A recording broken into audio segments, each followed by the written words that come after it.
хотелось бы сказать о том, что бывают затруднения при снятии, при разъеме трубопроводов линии кондиционирования. На самом деле снимать их довольно-таки легко. Вот они, разъемы. Достаточно купить вот такое вот приспособление. Стоит оно порядка 300 рублей. Значит, берете примерно вот такой размер. Что делаете? Нет, это слишком маленький.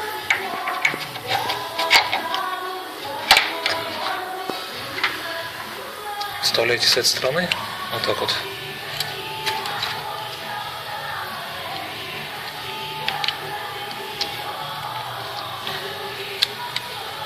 И нажимаете сюда и снимаете. На себя дергаете и снимаете. Вот и все.